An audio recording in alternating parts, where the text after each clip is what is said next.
Hello welcome back to me సేవ madam channel. అందరూ ఎలా ఉన్నారండి?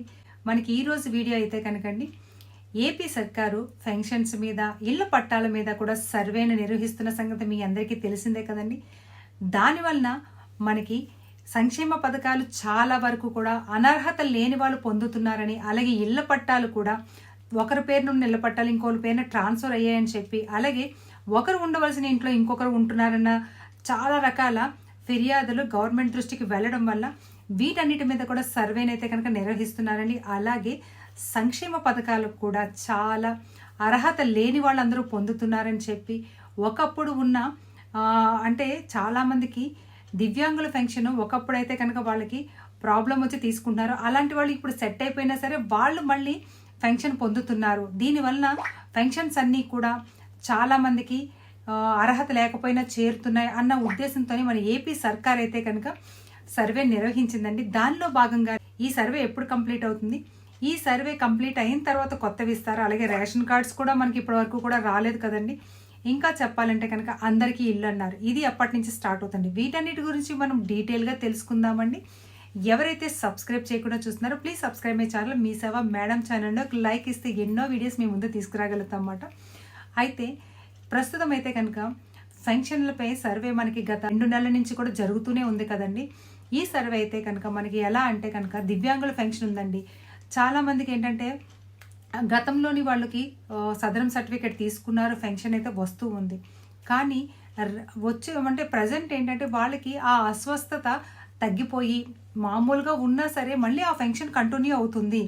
అలాంటి వాటిని కూడా వేరేస్తున్నారు అన్నమాట అండి. ఎందుకంటే కనుక అర్హత లేని వాళ్ళకి పెన్షన్ ఇచ్చారనుకోండి, అర్హత ఉన్న వాళ్ళకి తగ్గిపోయే అవకాశం ఉంటుందన్నమాట. అందుకే ఈ ప్రభుత్వం అయితే కనుక మొదటగా అర్హత లేని వాళ్ళందరినీ కూడా తొలగించాలి అని అయితే కనుక మెయిన్గా ఈ సర్వేని మనకి జరుగుతున్నది అన్నమాట అండి. అయితే చాలామంది అనుకుంటున్నారు ఈ సర్వే వలన చాలామందికి పెన్షన్స్ పోతాయి. ఎందుకు పోతాయండి? అర్హత ఉన్నవారికి వాళ్ళు ఏంటంటే సర్వే అంటే ఏదో ఆన్లైన్లోని సర్వే చేసి ఎవరో చెప్పారని, ఏదో ఫిర్యాదు వచ్చిందని మీకు పెన్షన్స్ తీసేయట్లేదండి. ఇంటింటికి వచ్చి సర్వే చేస్తున్నారు. ప్రతి ఇంటికి వచ్చి మీ అప్లికేషన్, అసలు మీరు ఏ రకమైన పెన్షన్కి అప్లై చేశారు, మీ ఇంట్లో గవర్నమెంట్ ఎంప్లాయీస్ ఉన్నారా, అలాగే మీ ఇంట్లోని ఎవరైనా ఇన్కమ్ ట్యాక్స్ పే చేస్తున్నారా, అలాగే మీకు 4-వీలర్ ఉందా, ఇలాంటివన్నీ కూడా సర్వే నిర్వహించి మీ ఆరోగ్య పరిస్థితి చూసి మీరు ఎలాంటి పెన్షన్ తీసుకుంటున్నారో దానికి సంబంధించిన దానికి మీరు అర్హులా కాదా అన్నది సర్వే చేసి ఆ సర్వేని ప్రభుత్వానికి పంపించడం అయితే జరుగుతుందన్నమాట అండి. మీరు నిజంగా అర్హులైతే కనుక మీ పెన్షన్ ఎక్కడికి పోదన్నమాట అండి. అలాగే చాలామంది ఏంటంటే 15,000 100% ఉంటే 15,000 వచ్చేస్తుంది, దివ్యాంగులకి 100% ఉంటే 15,000 వచ్చేస్తుంది అని అనుకుంటున్నారు. కానీ 100% ఉండి యాక్సిడెంట్ అయ్యి కాళ్ళు చేతులు పోయి బెడ్కి అంటే మంచానికి పరిమితమైన వాళ్ళకు మాత్రమే, కదలలేని పరిస్థితి, అలా మంచం మీద ఉన్న వాళ్ళకి మాత్రమే 100% ఉన్న వాళ్ళకి వస్తుందండి 15,000 రూపాయలు. అంతేగాని ఒక ఇయరింగ్లో కానీ, తర్వాత ఏంటంటే డెఫ్ అండ్ డెమ్ ఇలాంటి కొన్ని కేసెస్ ఉన్నాయి చూడండి, అలాంటి వాళ్ళకి 100% ఉన్నా సరే 15,000 రాదు, వాళ్ళకి 6,000 మాత్రమే వస్తుంది. అలాగే చాలామందికి ఒకే ఇంట్లోని 2 పెన్షన్స్ వస్తున్నాయన్నమాట. అలాంటి వాటిని కూడా పూర్తిగా అంటే ఒక వికలాంగ పెన్షన్ రావచ్చు, ఇంకొక వేరే అంటే వితంతు పెన్షన్ కానీ, ఒంటరి మహిళ పెన్షన్ కానీ రావచ్చు. అలాగే 2 వికలాంగ పెన్షన్స్ ఒకే ఇంట్లో ఉండొచ్చు. కానీ 2 అంటే సామాజిక పెన్షన్స్లో ఒకే రకమైన వికలాంగ పెన్షన్ తప్పించి మిగతా ఏవి కూడా ఒకే రేషన్ కార్డులో ఇద్దరికి రావన్నమాట అండి. అలాగని చాలామందికి 2 రేషన్ కార్డ్స్ ఉన్నాయి. వైఫ్కి ఒక రేషన్ కార్డు ఉంది, అలాగే హస్బెండ్కి ఒక రేషన్ కార్డు. ఇలాంటి వాటన్నింటినీ కూడా సర్వే చేసి వాటిని అన్నింటినీ కూడా ఏరేయడం జరుగుతుంది అన్నమాట అండి. ఎందుకంటే సామాజిక పెన్షన్స్ ఒక రేషన్ కార్డు మీద ఒకరికే వస్తుంది. అలాగని చాలామందికి గతంలోనే ఒకే ఫ్యామిలీలో 2 రేషన్ కార్డులు 3 రేషన్ కార్డులు కూడా వచ్చాయి. ఇంకా చెప్పాలంటే కనుక ఒక చిన్న పిల్లలకు కూడా రేషన్ కార్డులు ఉందన్నమాట అండి చాలామందికి. సో అలాంటి సందర్భాలు చాలా ఉన్నాయని, వీటన్నిటినీ కూడా మనం క్లియర్ చేసుకుంటే మనకి మార్చి ఏప్రిల్ కల్లా ఇది అంతా కూడా సర్వే నిర్వహించి వీటన్నిటినీ కూడా క్లియర్ చేసి అప్పుడు కొత్త వాటికి మనకి ఆహ్వానాన్ని ఇస్తారన్నమాట. అంటే అప్పుడు కొత్త వాటికి మనకి రిజిస్ట్రేషన్ ప్రాసెస్ అన్ని స్టార్ట్ అవుతుందన్నమాట. సామాజిక పెన్షన్స్ ఏమైతే మనకి చెప్పారో అవన్నీ కూడా వస్తాయండి. కాకపోతే మొదటగా ఇవన్నిటిని వేరేసిన తర్వాత మాత్రమే వస్తుందన్నమాట అండి.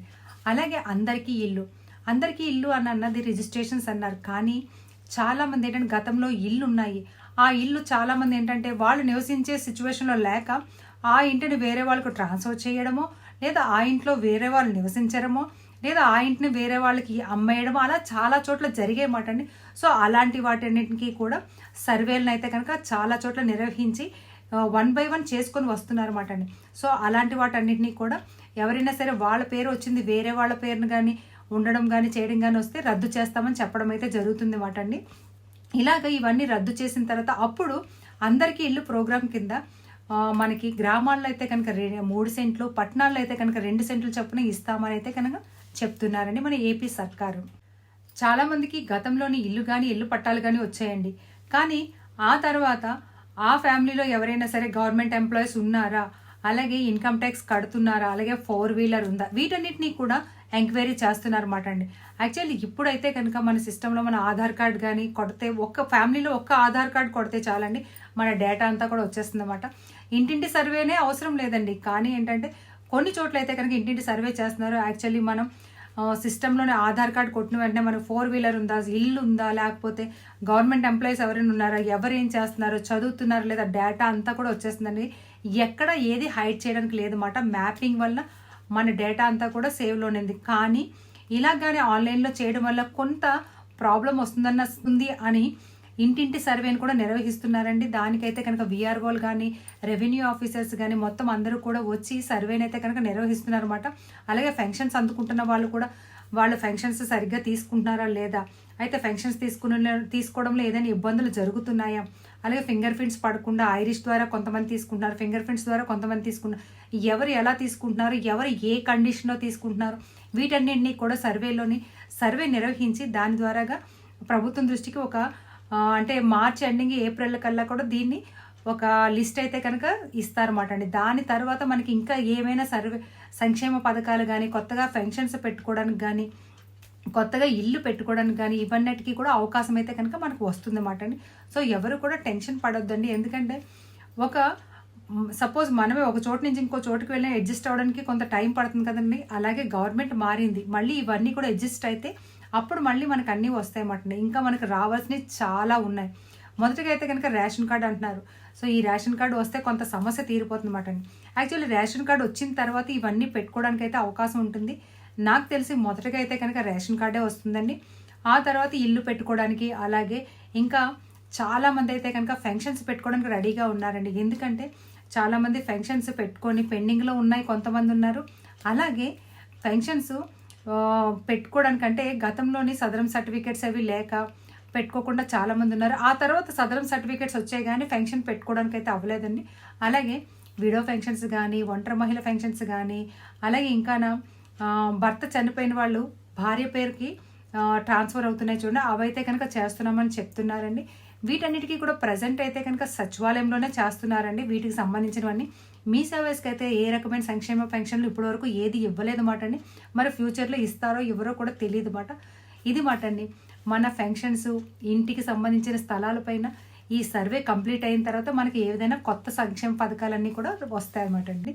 అలాగే ఇళ్ల పట్టాలు ఇచ్చి ఎవరికైతే స్థలం ఇచ్చారో ఆ స్థలంలో వాళ్ళు కట్టుకోలేని పరిస్థితుల్లో ఉన్నవి కూడా కొన్ని మనకేంటంటే క్యాన్సిల్ చేసేస్తున్నారు అనమాట, రద్దు చేస్తున్నారు అనమాట. అలాగే చాలామంది అంటే నివాసయోగ్యం కానివి చెరువుల పక్కన, గట్లు పక్కన, శ్మశానాల్లోని అలాంటి చోట ఇచ్చినవన్నీ కూడా ఎవరు కూడా దాన్ని తీసుకోలేదు, అక్కడ అలాగే వదిలేశారు. అలాంటివన్నీ కూడా రద్దు చేయడం జరుగుతుందండి. అలాంటి వాళ్ళందరూ కూడా కొత్తగా మళ్ళీ మీరు అప్లై చేసుకోవడానికి అవకాశం అయితే ఉంటుందన్నమాట. సో ఇదండి ఈ సర్వే కంప్లీట్ అయిన తర్వాత మనకి కొత్తగా ఏదైతే ముందు వస్తుందో సంక్షేమ పథకాలు కానీ లేకపోతే రేషన్ కార్డు కానీ మళ్ళీ నేను వీడియో రూపంలో మీ ముందుకు వస్తానండి. ఈ వీడియో నచ్చితే లైక్ చేయండి, షేర్ చేయండి, సబ్స్క్రైబ్ చేయండి. మీ వాళ్ళందరికీ కూడా పంపించడం మర్చిపోకండి.